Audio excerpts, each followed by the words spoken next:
Film dimulai dengan Chris, seorang veteran pasukan khusus Angkatan Darat Amerika Serikat, baru saja kembali ke kampung halamannya di Washington DC setelah 10 tahun bertugas. Saat dalam perjalanan pulang, ia melewati sebuah pabrik yang terbengkalai. Kecewa melihat tempat tersebut ditutup karena dulunya menjadi sumber pekerjaan. Sheriff setempat mendekatinya ketika Chris sedang membaca pemberitahuan penutupan pabrik. Ketika Sheriff mengenali Chris, ia menawarkan tumpangan untuk pulang. Awalnya, tawaran itu ditolak oleh Chris. Namun akhirnya Chris memutuskan untuk masuk ke dalam mobil polisi setelah Sheriff mengolok-olok penangkapannya.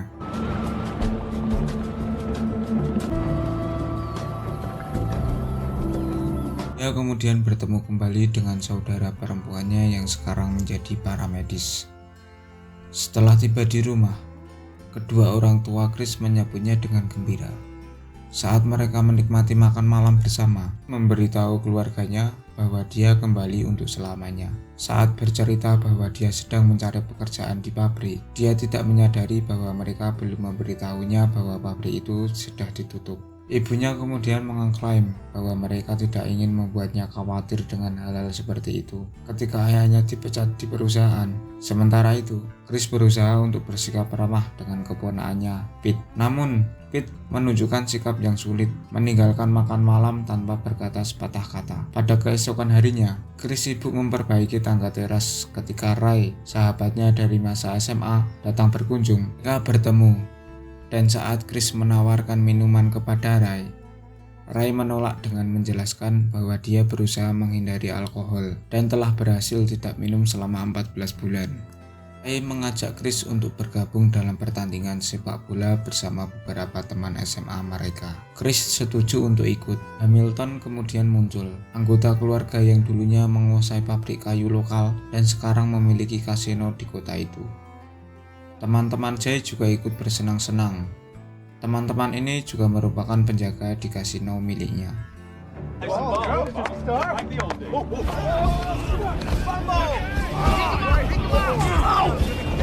Selama pertandingan, tim Hamilton menunjukkan permainan yang sangat intens. Chris memperhatikan keberadaan Pete di dekat bangku penonton, yang bergaul dengan beberapa remaja yang sedang merokok.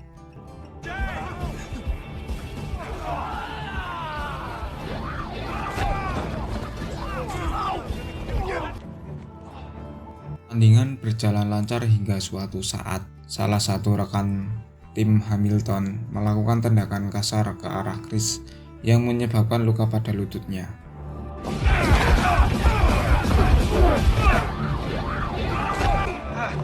That's game. Pertandingan berakhir dengan suasana yang harmonis karena Chris memilih untuk tidak mengkonfrontasi Booth terkait tindakan kasarnya. Chris dan teman-temannya diundang untuk menghadiri di kasino Hamilton. Sementara Pete melintas dengan sepeda kecilnya. Chris memperingatkannya untuk tidak bertemu dengan teman-temannya lagi. Tetapi Pete hanya tersenyum dan pergi. Mereka tiba di kasino Hamilton pada malam hari dan merasa senang dengan atmosfernya. Di sekitar mereka, para pelayan dan penari berpakaian minim. Mereka bertemu dengan Hamilton yang memerintahkan stafnya untuk memperlakukan kelompok mereka sebagai tamu VIP dan menyajikan minuman untuk mereka. Chris diajak ke sebuah bilik terpencil untuk berdansa. Namun, ia menyadari bahwa ia mengenali salah satu penari tersebut dan memperhatikannya. Saat wanita itu melihat wajah Chris, dia berhenti. Danny kemudian memanggil namanya, tetapi wanita itu terus berjalan pergi. Danny.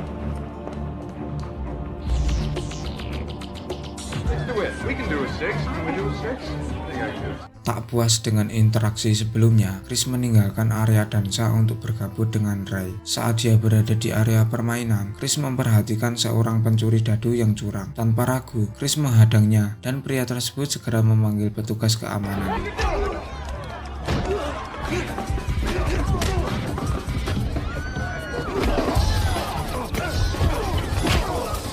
Situasi menjadi panas. Terjadi perkelahian, dan Chris akhirnya tersingkir sebelum akhirnya dibawa ke bawah tanah oleh petugas keamanan. Dia bangun dan menemukan dirinya dikuasai oleh 3 orang. Sementara Booth melepaskan tanda pengenalnya. Pria itu kemudian mengeluarkan pisau lipat dan mengancam untuk memotong anggota tubuhnya.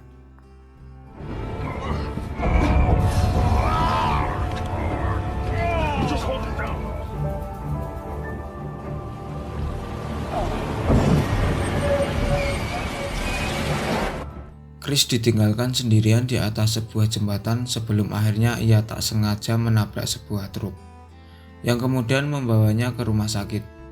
Dokter memberitahu keluarga Chris bahwa luka-lukanya parah dan tampaknya pelaku bertujuan untuk membuatnya mati. Mereka menyadari bahwa serangan semacam itu dapat merenggut nyawa orang yang lebih lemah.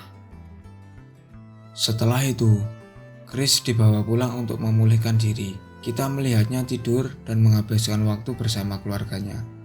Pete juga sedang setia merawat pamannya, bahkan memasak untuknya. I'm good, Dad. Thanks. He's feeling better? A little bit. Setelah beberapa hari, kondisi kesehatan Chris perlahan pulih. Dia memulai kembali berolahraga hingga akhirnya kembali ke rutinitasnya yang biasa. Suatu hari, Hamilton muncul ketika Chris sedang mengerjakan beberapa langkah lama. Dengan tulus, Hamilton meminta maaf atas segala tindakan anak buahnya yang mungkin telah merugikannya. Kemudian, dengan sopan, Hamilton menawarkan posisi sebagai kepala keamanan di kasinonya kepada Chris. Namun, tawaran itu ditolak dengan tegas oleh Chris. Jay kemudian memohon Chris untuk mempertimbangkannya kembali. Namun Chris dengan tegas menyatakan bahwa ini adalah keputusan akhirnya. Jay Hamilton kemudian mengeluarkan sebuah amplop berisi uang sebagai bentuk pembayaran untuk segalanya. Tetapi Chris dengan mudah dapat ditebak menolaknya. Chris juga memberitahu Hamilton bahwa dia akan mengajukan laporan terkait kasino dan serangan terhadapnya. Berikutnya, Chris mengunjungi kantor polisi dan mendiskusikan laporan tersebut dengan sheriff bernama Watkins. Sang sheriff terkejut saat Chris memberitahu bahwa kasusnya telah diselidiki sebelumnya dan tidak ada cukup bukti untuk mendakwa orang-orang tersebut. Watkins kemudian menyatakan bahwa sejak pabrik itu runtuh, kasino telah menjadi salah satu penopang pendapatan kota. Oleh karena itu, menurutnya tidak mungkin untuk meruntuhkan atau mengambil tindakan hukum terhadap pemiliknya. Case closed, basically. Please get out of my building. I'm not gonna let this stand. Setelah mendengar semua itu, Chris meninggalkan tempat dengan perasaan tak berdaya. Namun, sebelum pergi, ia memperingatkan Watkins bahwa akan mengungkapkan segalanya. Singkat cerita, Danny mengunjungi Chris keesokan harinya, dan keduanya memiliki sejarah yang romantis. Mereka berjalan-jalan sebentar bersama, membahas kota dan kebobrokan di dalamnya. Dengan setengah bercanda, Danny menyarankan Chris untuk mencalonkan diri sebagai sheriff pada pilihan yang akan datang. Ketika Chris kembali ke rumah ibunya memberitahu bahwa Pete telah meninggal karena overdosis. Mereka pergi ke tempat kejadian dan mendengar dari petugas medis bahwa kondisi anak itu sekarang stabil, tetapi tetap sangat kritis. Dia memberitahu apa yang digunakan Pete, dan teman-teman Pete mengakui bahwa mereka telah mendorongnya untuk melakukannya. Chris mendekati mereka dan menuntut untuk mengetahui siapa yang membawakan barang tersebut. Anak muda itu sangat marah dan dengan tegas menyatakan bahwa mereka mendapatkan barang tersebut dari penjaga keamanan kasino. Chris mengabaikan peringatan dari orang tuanya dan pulang ke rumah untuk mengambil senapannya. Namun, pada menit terakhir, dia berubah pikiran dan meninggalkan senapan di dalam mobil. Sebaliknya, dia mengambil sebatang tongkat dari truk dan memasuki kasino, lalu menghancurkan mesin judi. Ketika para penjaga keamanan Jay mencoba menghentikannya, Chris memukuli mereka dengan sebatang kayu dan tangan kosong.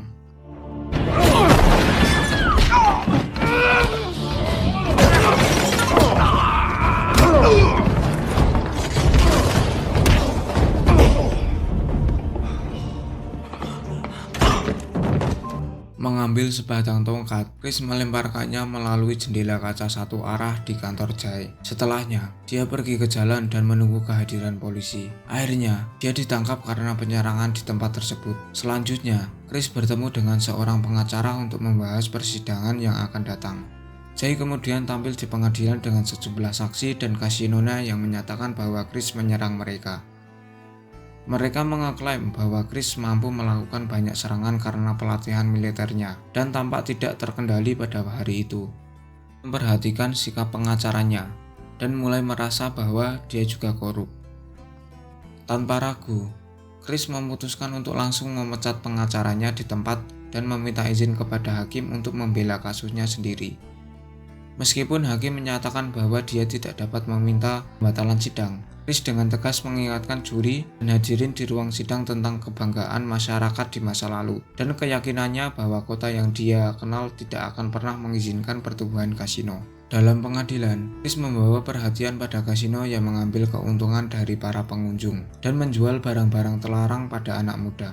Pengadilan mendesak Chris untuk tetap pada topik menghindari pidato sipil. Namun, Chris dengan tegas mengungkapkan niatnya untuk mencalonkan diri sebagai sheriff dengan janji untuk memberantas korupsi di kota tersebut. Dia menunjukkan bekas luka dari cedera yang dideritanya ketika preman Jay memukulinya. Seluruh pengadilan mendengar semua itu, dan para juri melihat bekas lukanya. Akibatnya, para juri menyatakan Chris tidak bersalah dan membebaskannya dari tuduhan. Chris Vaughn, not guilty. This is mine. Di kota, seluruhnya merayakan dengan sukacita, dan semua orang mulai berseru agar Chris menyalonkan diri sebagai sheriff. Dengan cepat, Chris terpilih dan bersiap untuk hari pertamanya sebagai sheriff. Dia naik ke mobil sheriff barunya dan menuju ke kantor polisi. Di sana, Watkins meyakinkan bahwa setiap deputi adalah orang yang baik dan setia. Namun, begitu Chris memasuki kantor polisi yang sepi, dia memberitahu mereka bahwa semuanya telah dipecat. You're all fired. Kemudian, saat Hamilton mengendarai Porsche bersama pacarnya, Chris menghentikannya dan mengeluarkan ancaman terselubung. Hamilton terus mengejek otoritas baru Chris dan mencoba memberinya suap. Ketika Chris berjalan pergi, dia merusak lampu belakang mobil Hamilton dan memerintahkannya untuk memperbaikinya. Chris kemudian mengunjungi Ray, mengundangnya untuk menjadi wakil perwira dan bergabung dalam pasukannya. Awalnya, Ray menolak tawaran itu karena sejarah kecanduannya. Tetapi Chris memberitahunya bahwa itulah mengapa dia membutuhkan bantuan Ray. Dia memiliki rencana untuk membongkar kerajaan ilegal Hamilton dan membutuhkan pasukan yang berdedikasi untuk melakukannya. Ray akhirnya setuju, dan keduanya bersatu untuk menghancurkan kerajaan yang dibangun. Satu persatu mengejar anak buah Hamilton. Ray kemudian mengeklaim bahwa bahan yang dijual memiliki kualitas bintang 5, menyiaratkan bahwa bahan tersebut diproduksi di pabrik. Chris kemudian mengusulkan untuk pergi dan mendapatkannya. Tetapi Ray menjelaskan bahwa karena orang yang menjualnya bersih, mereka harus melacak pemasokannya. Jejak tersebut akhirnya membawa mereka ke booth, dan mereka berhasil menangkapnya setelah menemukan sebuah paket pada dirinya untuk membuatnya berbicara. Sementara itu, booth diawasi Chris, dan Ray memutuskan untuk membongkar truk pick-up khusus milik booth.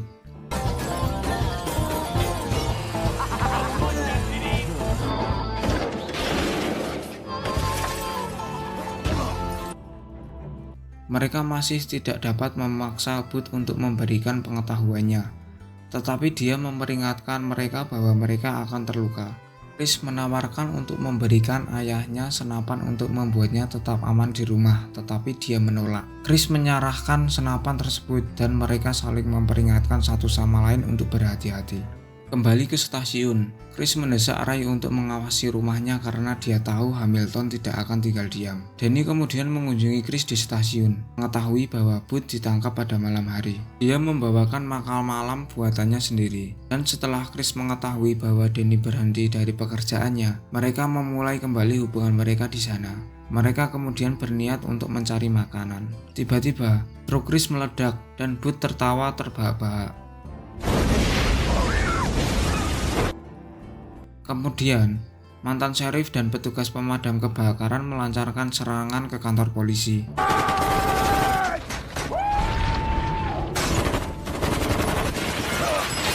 Mereka menyerang Chris tanpa diketahui bahwa Booth berada di salah satu sel, yang dengan cepat disadari oleh Booth. Dia kemudian mulai berteriak memanggil Chris untuk membantunya keluar. Chris memerintahkan Danny untuk bersembunyi di pondasi bangunan dan memberinya senjata. Mendekati Booth, Chris mengambil kesepakatan dari situasi tersebut, memaksa Booth untuk membocorkan rincian mengenai pabrik ilegal milik Hamilton. Booth kemudian mengakui bahwa pabrik tersebut dibangun di pabrik kayu tua. Namun, ia tertembak dan tewas sebelum Chris dapat membebaskannya. Dengan bantuan Danny, Chris berhasil mengamankan Watkins dan anak buahnya.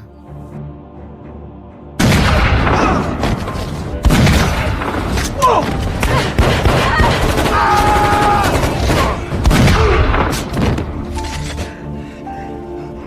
banyak preman dari kubu Hamilton datang untuk menyerang keluarga Chris. Namun, Ray muncul di tempat kejadian bersama Pete dan Michael. Dan dengan bantuan mereka pun mempertahankan benteng keluarga. Ketika Chris tiba, ayahnya menembak penyusup sebelumnya. Chris kemudian mengemuji ke pabrik tua untuk memastikan bahwa semua orang aman. Di sana, dia menemukan laboratorium ilegal yang lengkap. Chris memasuki lebih dalam ke dalam pabrik, di mana Hamilton menantinya. Chris berusaha menangkapnya, tetapi Hamilton menipunya dengan mengaktifkan pintu jebakan. Sementara Chris digantung, Hamilton mencemoohnya mengatakan bahwa seharusnya Chris menerima tawaran pekerjaan daripada mencoba menjadi pahlawan. Karena ini adalah kampung halamannya, namun Chris berhasil menariknya dan mereka berdua tenggelam lebih jauh ke dalam fasilitas tersebut. Hamilton berhasil menabrak Chris, membuatnya terjatuh keluar dan melukai kakinya.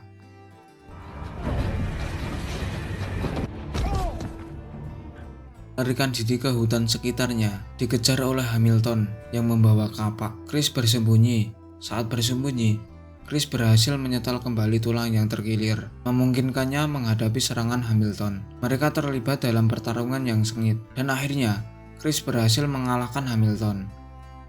Dia berdiri di atas Hamilton, menyatakan bahwa ini mempengaruhi hubungan mereka karena sekarang ia yang menjadi pemimpin kota, dan Hamilton ditahan. Chris dan Ray selanjutnya menutup kasino yang korup. Ray kemudian meninggalkan tempat dengan membawa beberapa kenangan yang dicaci maki oleh Chris. Mereka kemudian bercanda di dalam mobil, mempertanyakan apakah Hamilton telah membangun kasino di dalam penjara. Selanjutnya, kita dapat melihat bahwa pabrik kayu kuno telah dibuka kembali, menyediakan lapangan kerja lagi bagi penduduk setempat, dan film pun berakhir. Baiklah, itu saja untuk video hari ini. Bagaimana pendapat kalian tentang film ini? Jangan lupa untuk memberikan komentar di bawah. Dan jika kalian menikmati video ini, tekan tombol like, berikan komentar, dan bagikan kemana-mana yang kalian suka. Terima kasih banyak telah menonton. Sampai jumpa di video berikutnya.